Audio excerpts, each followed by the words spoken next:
Hey guys, welcome back to my channel and welcome to the first episode of Unresolved Overcoming 2020. So first, I want to start with some introductions. So these are some amazing Black women who are college students, getting that degree. They are talented, they're go-getters. There's some titles that I can give them, but you can't even describe who they are. They're writers, influencers, YouTubers, activists, and creators. So feel free to talk freely as we discuss today, guys, but I just allow you guys to introduce yourself first. We can start with Chelsea. Yeah, thanks, Leonie. So I'm Chelsea Wright. I am from Spanish Town, Jamaica, big up Spain. I go to Kettering University and I'm studying industrial engineering. And I guess a fun fact about me is that I was a past hula hoop champion. Yes. I'm Lotoya. I'm a Jamaican Pisces from Brooklyn. I am going to Cornell right now. I'm a junior. I'm studying industrial and labor relations. That's a mouthful, but I basically study the workplace. And fun fact, okay, so boom, I have 3 rows of box braids in the back of my head right now, y'all.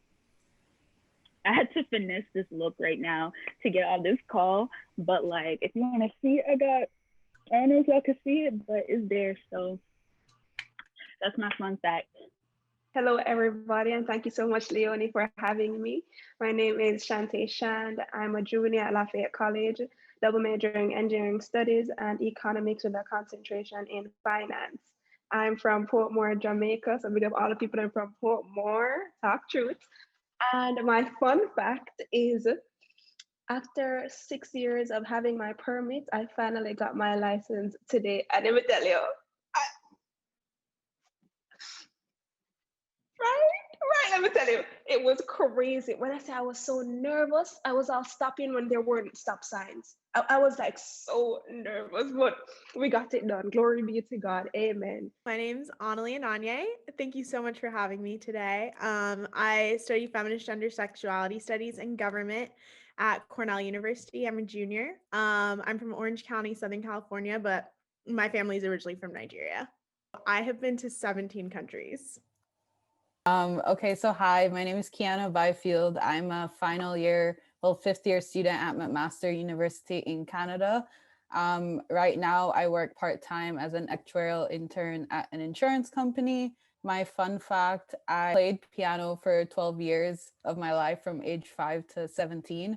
And then I bought another piano, which is like right behind me during quarantine. So yeah, I guess that's my fun fact. All right, thank you guys so much. I'll just introduce myself a little bit. So if you guys don't know me, my name is Leonie Ferguson. I'm from Kingston, Jamaica, but I spent part-time in the US and Ontario, Canada. I'm a junior at Cornell University studying biology and society, and I minor in inequality studies. And a fun fact about me is that this Thanksgiving was actually the first time I tried like pie.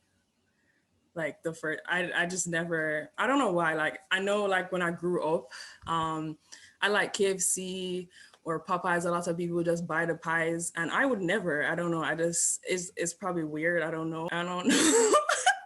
Okay, I guess that's weird. I don't know, but yeah. The first question. So we're gonna bring it way back to before the pandemic started, basically. And I just want to know for you guys, like, what is one thing I guess you could tell yourself before the pandemic started in January of 2020? What were you looking forward to the most? Like, where was your headspace as you entered the year? I was looking forward to going to Spain because that was the start of my study abroad semester, and I was just all about Spain, like going there like by myself, like living with a lady that doesn't speak any English.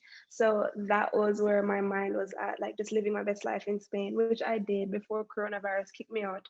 But that's where my headspace was. And if I could tell myself something, it would just be to breathe. I feel like a lot of times I was just like so anxious and just really worried about what the future would look like. And I'm somebody who loves to like look forward, but when everything is so fluid and plans are set in place, I get a little bit of anxiety, and I need to be okay with not knowing everything and be like, okay, I don't, everything won't like work out what I think it will work out to be, but be okay in the present and enjoy what is going on right now. I would say to live more, but live within your means.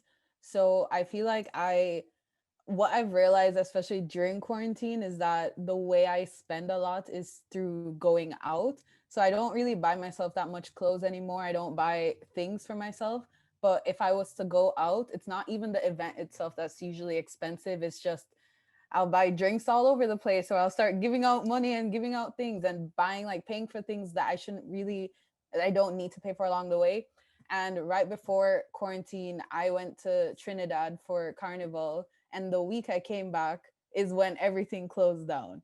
And those kind of things is what's rough, because as soon as I came back and I heard what was going on, I was like, shit, I need to message the people I'm working with at my company and see if I can get to stay for the next semester.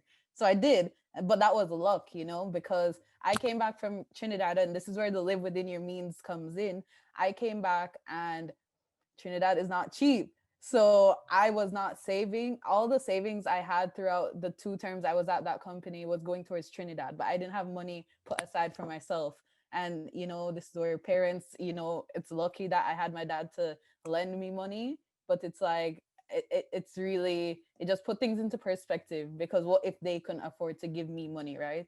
So yeah, live more, but live within your means. I would say, thinking about 2020, I think I was just really like feeling very comfortable. Like, I think it took like freshman year to like adjust to being like at Cornell and like getting my footing. And then sophomore year, I felt like, okay, like I'm joining clubs, like I'm feeling like more comfortable with my friends and stuff along those lines. So I think I was just like optimistic about a year where like I felt settled in, like I was applying for internship stuff along those lines. And then I would say advice that I would give myself is to kind of to give yourself a break in like hard times and in a pandemic. I think like the nature of being a college student is just that life is just so competitive and you're working hard and you're always on and stuff like that. But like I think that like there's something to say for the fact that like I feel like this is a very traumatic year for a lot of people. So like I think it's worth telling people that like, yeah, it's okay to like take a day off and just watch TV the whole day, or like spend some time with your family, or like FaceTime your friends for hours, or stuff along those lines. Beginning of 2020, my headspace, I was really excited, but worried. This was the first year that I planned out, or Shantae and I, we did like a a goal setting type of thing, where we planned out what our year was gonna look like, because we control everything, right? So I was so pumped and ready, but then like when the pandemic hit, like everything just went to crap, and lost like co-ops and internships. I didn't know, like there was so much uncertainty. And then with that being said, the advice I would give to myself is just like, you know, you're going to be okay. And I felt like this point was really needed, because this is when I really kind of like rekindled my relationship with God and like grew stronger in my faith. 2020 started out like on an interesting note for me, because I was actually in Israel when the year started on a trip that Cornell paid for. So that was actually like, it was really interesting experience. And I feel like being abroad, like not being in my typical space when the year started, was definitely a change, because like my family's Jamaican and Christian. So like I'm usually in church when it like at midnight. So like that was just not the case. I was like in a bar in Israel with a bunch of people that I hadn't known that well at that point. And it was just like, it was just different. So I definitely felt like by the time I had gotten back to my room on like January 1st, and it wasn't even like, it was just like a different date where I'm from. So like, I don't know, I just feel like I was thinking a lot about just opportunity and, like I guess like my goals for the year. I remember this like pretty vividly, but I didn't understand it fully at the time. I guess like I was trying to like attach a word to the year that I could like kind of refer back to. And for some reason it was like conversation. And like I had committed myself to like having necessary conversations this year, whatever they may be, like with family, with friends, like with whoever, just like embracing the idea of having harder conversations. I feel like that took an interesting, like it played an interesting role this year. I definitely feel like I had some good conversations, and I definitely felt like that was in the back of my mind consistently. But like obviously quarantine like changed a lot this year. So I would say like my advice to myself beforehand, I feel like consistent with what almost everyone else has said, was kind of to just let myself be, because I definitely felt almost added pressure during quarantine, because I feel like especially like through social media and stuff, it's like everybody in their passion projects, everybody starting this and starting that. I was like, wow, I'm not doing shit. That's crazy. I just felt like I added pressure to myself during that time period. So that would be my advice, is just to be like, let myself be and just take things as they come. I hear you, sister. No, definitely. I feel like a lot of people probably would have went through the same phase that you're speaking about, Lotoya, of like comparison and just the noise of social media and the whole year. But in truth, we have been going through something that nobody has before. So there's no reference on how to behave. There's no appropriate way to behave, to be productive, like nothing like that. So I definitely hear you. With that being said, like I saw a tweet like on social media and it said that social media makes 20-year-olds feel like failures when they're just starting their lives. Does anybody like want to talk about the pressure that they've had to maneuver, I guess, during this time, especially like at the phase you are in your life? You know, we're tackling a lot to try to enter this next chapter of our lives. I also saw another quote that said progress is much more important than perfection. What are your thoughts on that? I think I totally agree with that. I think a lot of us are seeing person's best parts of their lives, and then we're comparing our everyday with the best pictures, with the whole age of Instagram, TikTok, all of that. And it can be so overwhelming when our story is different. Like when I just said earlier that today I finally got my driver's license, and I was like, it took you long enough. And I'm like, well, nothing happens before its time. And it applies to different parts of our life right now. Like right now, like looking into getting an internship, and I finally like got this offer, and I'm like, okay, good, love the company and everything. But then you start comparing yourself, like, okay, should I go here because it's more money? But this money here is tied to working 60 hours a week. Do you want that for yourself? But then this company has a bigger name, and you want to be able to flaunt that in front of other persons to show how good of a person or how smart of a person you are. So it's just a lot of external pressure that I feel like we have to deal with at this age. Like you have like 16-year-old millionaires and all of that, and it can be just so overwhelming. What it does help to do is have like an anchor. And I think like or teacher from like Campion, Mr. Powell, he was like, well, you'll always have this buff this guy that works out every day, but I read and I'm smart and I'm content and I'm confident in my abilities to do that. Okay, well, they have $1 million. Well, I'm a kind person, and just have things that that you are securing yourself about, and anchor yourself using that. Because if you're to look and compare yourself with everybody, you're never going to be happy. And then it's so funny how when those persons attain those things that we label as the idealistic life, you want to be making this figure, you want to have this amount of like subscribers on your YouTube channel and that and that. And then you realize that they're not so happy. So I think focusing on internal happiness and then attracting all the other things, like working on it as well, but also be mindful of just run your own race. That is one thing I think we should focus on, is doing my best right now. I think for me, the thing is like what I've come to realize is a lot of the people, I guess, I would consider influencers for me.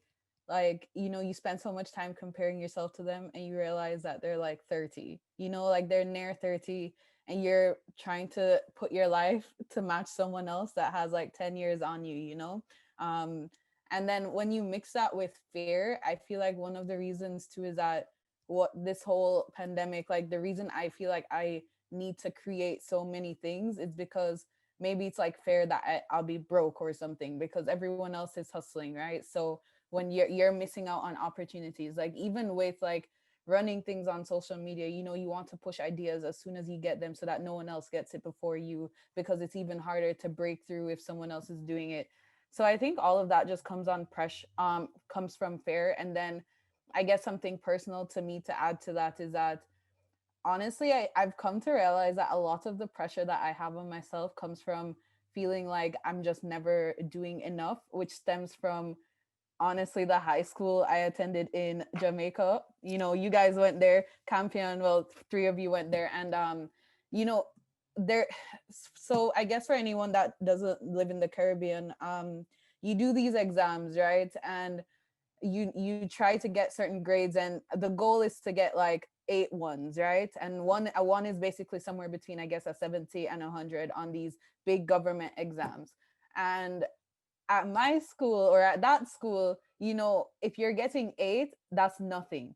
If you're getting 9, that's average. If you're getting 10, and these are just like subjects, so these are like English courses, math courses, science courses, it's just how many classes are you taking.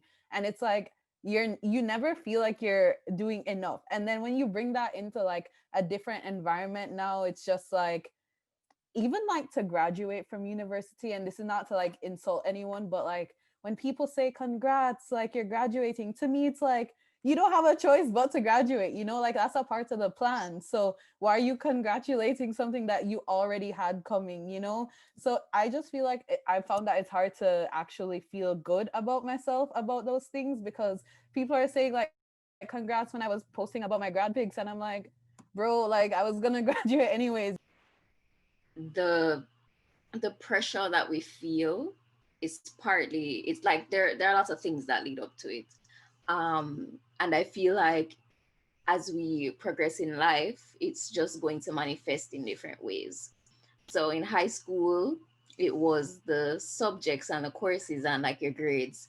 And then when we were leaving high school, it was what college you're going to, and like how much financial aid you got. Now, at least for like our age, it's kind of like your internships and like how quickly you're finishing school. I feel like just as there's always going to be, you know, something like another target to hit, or another, you know, another trophy to get, you know. And just speaking from like personal experience, this year I got an internship, and I was so just like so obsessed with like not being able to like get one. And like as I like when I got it, like I didn't feel how I thought I would feel. I'm just like I'm like, is this it? Like, is this how I'm supposed to feel? Like, why does everyone make it seem like, you know, it's when it's just like, you know, another thing. And what I made a conscious effort to do is really kind of like define one, what success means to me, and stop basing it on like everyone else or what's like the ideal.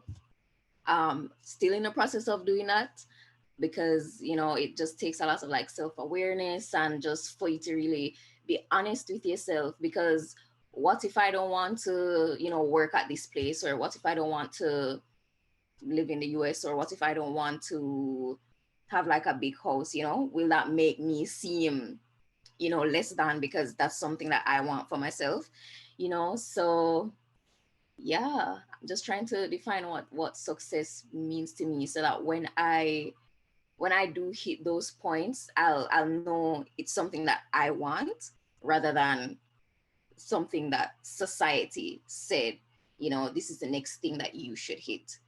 And I don't know, one thing that like came to my mind when you like brought up those two tweets, Leonie, is like this distinction between like progress and perfection. I feel like especially for Black women, like it's like I feel like those distinctions are hard to make sometimes, in that like perfection tends to be the goal, whether you like explicitly state that or not. And I feel like that has a lot to do with this like strong Black woman narrative that's like placed on us, where it's like you're not supposed to crumble, like you're supposed to have everything together.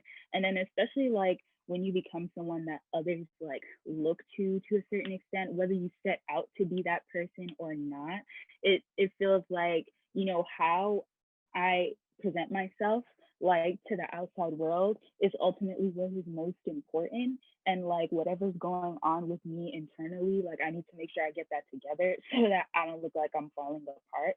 And like I feel like, I don't know, when you talked about social media too, I thought about this tweet that like my so I'm co-president of this org on campus called the Black Women Support Network. And my co-president actually sent me a tweet one time after we hosted this event, and everybody's just in the call like, oh my God, I'm so overwhelmed, like I'm so stressed, like I feel like I'm failing, da, da, da. Like we just had an event which is like a sister circle or whatever. And after it, my co-president sent me this tweet, and like I actually pulled it up, but it was a quote, and she said, it was like a girl tweeting about her last therapy session, and she said that her therapist said Black women don't often recognize that they're struggling with depression or anxiety. Instead, they think they're failing. And like that really stuck with me because I was like, all right, you know, I think everybody needs to like diagnose themselves with, you know, depression or anxiety, even though that's something that a lot of us do deal with. But just like the general idea, I feel like is so relatable, whether or not you deal with like mental health issues, and the idea that like, you know, I think when you are a Black woman and when you are brought up in a society like ours, like, you know, you're not allowed to like fail and like learn from your mistakes as much as like some of the people around you are. It's almost like you are expected to have everything together. And I feel like that's where social media tends to add pressure aspect to, of like having seeing tweets like this and being like, okay, it's not just me, you know, or just having that kind of more collective narrative. I feel like it's something that social media definitely does. And then also like, I know, I feel like there's also that angle of like you can see other people doing great and be proud of them, you know, and be happy for them. And like that turns into motivation instead of like self-deprecation. But obviously sometimes like it's really hard because sometimes you don't even realize when you're internalizing. Like I'll be like under somebody's shoulder, like, yes, period, pop off. And then I'm like, damn, like I look bad right now. Like, let me go put myself together, you know?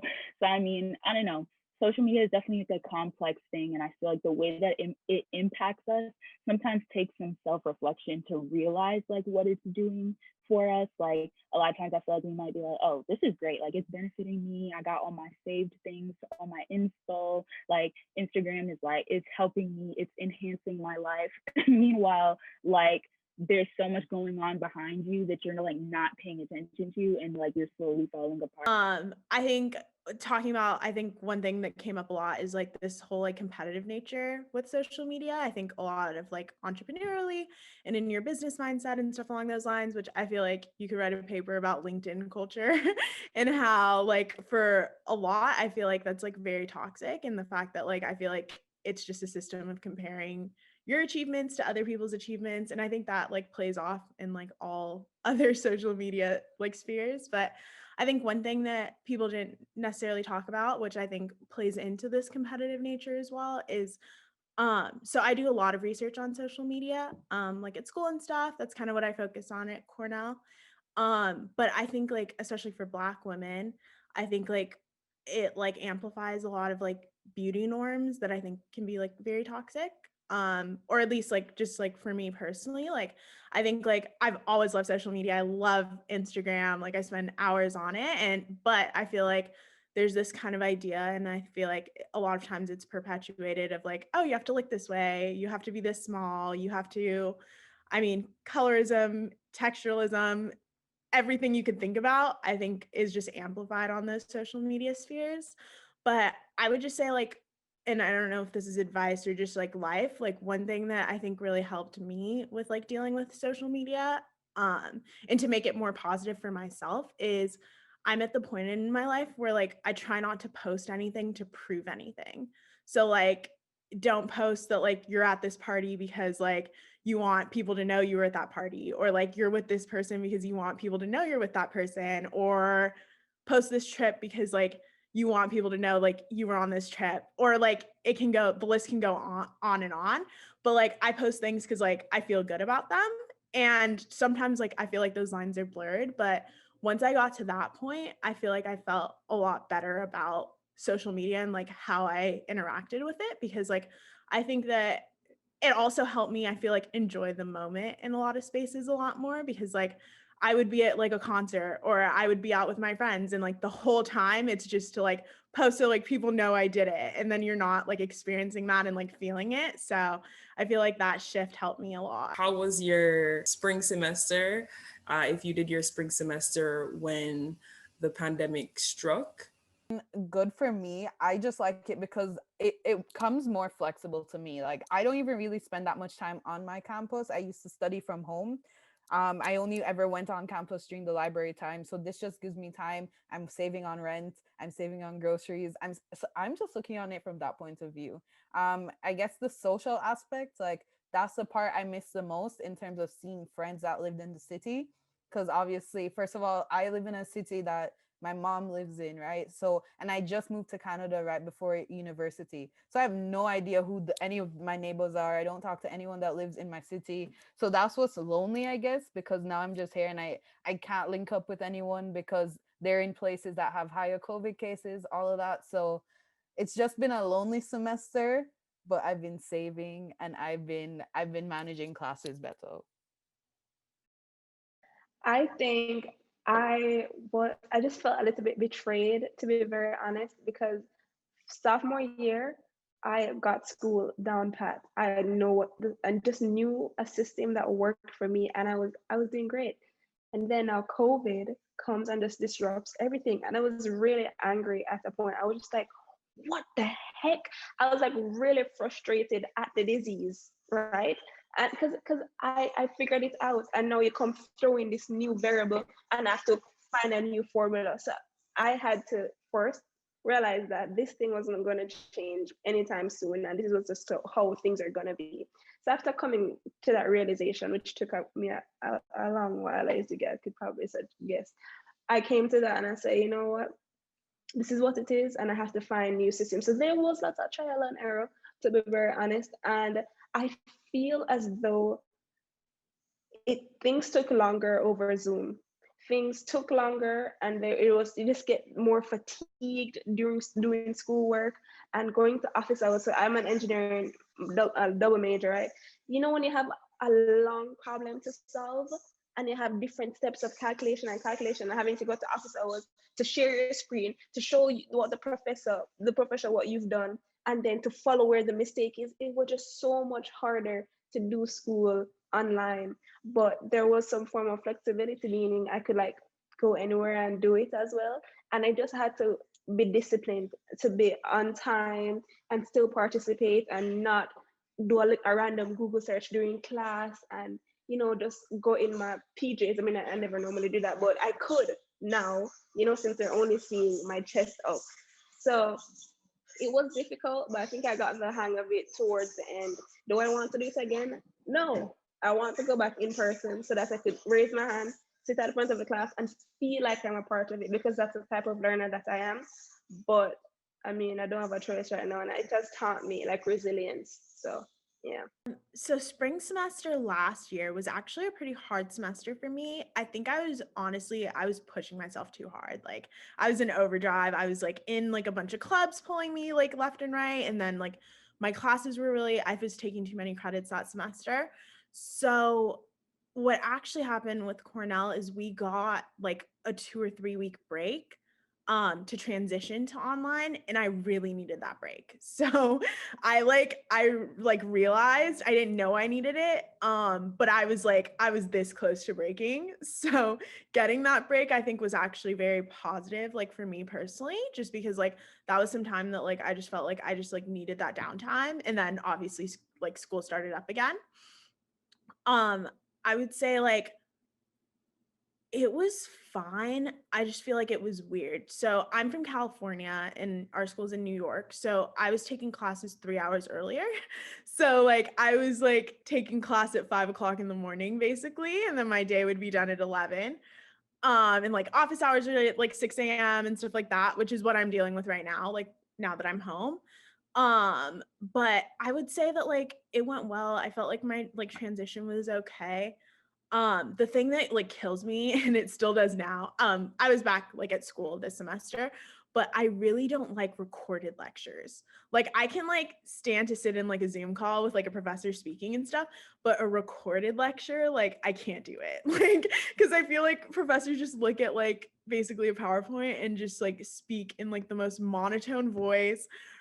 And like, they're like, hello, welcome to, like, that's literally how they sound. And it drives me absolutely insane. Cause I think like when you're in like a Zoom class or something like that, like at least like you can participate, you can raise your hand, like stuff like that. But yeah, I'm ready to go back into a classroom and like get like that like human contact. I feel like I miss like the social aspect of school and like the fact that like I was always like the person who made friends in class and like talked to people and like I enjoyed that. So. I felt like the transition, it wasn't as hard as I thought it would be, but it was still hard. And it just felt it wasn't, I don't know how to explain it. It was just kind of just weird. Like, you know, you're sleeping, eating, having like leisure and doing work all in the same place, you know? And that's kind of like separating and putting the boundaries was kind of what was difficult for me, because like when I was say watching TV or I knew it was time to, you know, relax, I felt like I should have been like doing work or should have been like still at my desk, you know, trying to finish up some stuff. So yeah, and like I just echo what Shantae said too. I'm an engineering major, and it's pretty difficult trying to work through problems, especially taking math classes and like trying to understand where you went wrong, especially with exams and tests. When quarantine hit, I feel like school just became about, it was like just the classes. Like school just became academics. And like that was like it. And I hated that because for me personally, just the way I'm set up, academics is like a side job like when I'm in school. Like I feel like I'm just very involved in like everything else. Like, and I mean, maybe I just like, I don't know, maybe it's just God blessed me. But like for me, as far as my grades go, I feel like my grades have consistently like been strong through the pandemic, and like I've just been maintaining.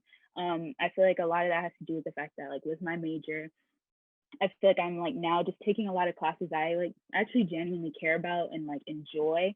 And I think that that was one of the like more sad parts of quarantine, was that like I was actually like enjoying my classes in spring semester. Like I enjoyed being there and like interacting with the people in the room. And then once it turned into like a virtual space and I was at home, it felt like the discussions couldn't like be as authentic as they used to be. And like nobody's gonna be like, let me unmute myself to be like, haha, and then mute myself again. Like it was just like little things like that. Like you can't like laugh along with things. Like you can't make these little side comments. And like I remember one of my professors spring semester, like he just lived for the side comments. Like I remember one time in the middle of class, like we had to, he said something and then I was like, oof, cap. And then he was like, what is that? And then like there was just this a whole period of class where I was explaining what cap meant, and he just loved it. And then he started using the term, and it was just like that was just the environment of the class. And like I felt like once we were in a virtual space, it's like people would say slick things in the chat, but it's just like a different vibe overall. Like just to speak on like the non-academic stuff and like the non like school stuff, like I was gaining weight.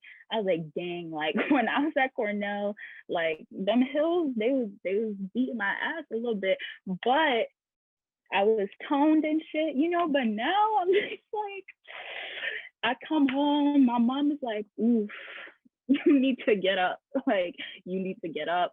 I was like, yikes, this is not good for me. And then on top of that, like, I was really sad because actually, like, my relationship that I'm currently in had just started, like, at the end of February. And then in March, it was like, go home. And I was like, nice. Because I, like, my previous relationship was, like, a long distance situation. I was like, yes, like, now I can be, like, a real person. And then God was like, nope, send this man back to Florida, send your ass back to Brooklyn and enjoy that. I was just like, okay, nice. So, I mean, I don't know, like maybe that's like TMI, but I feel like those things definitely impacted my semester a lot. I think in the fall that like all of these things influenced my decision to like be on campus in the fall as opposed to staying home like I did in the spring. And I definitely feel like that changed a lot of things, but I feel like loneliness was definitely a big factor throughout this entire thing. I'm cutting the conversation here, but definitely stay tuned for the next episode on Wednesday and stay tuned for the next clip to see what's coming up next. Thank you guys so much for watching. Definitely continue the conversation in the comments below, share with a friend, and I'll see you next time. I wanted to go back to after, I guess, persons who did have a spring semester would have finished classes, which have been like May, June, the passing of George Floyd. How did you process? Like, do you think that would have happened to you if you were white? I was just truly sad. I just had to leave the class. My heart, I feel like I feel too much. I'm like tired. I need some time away.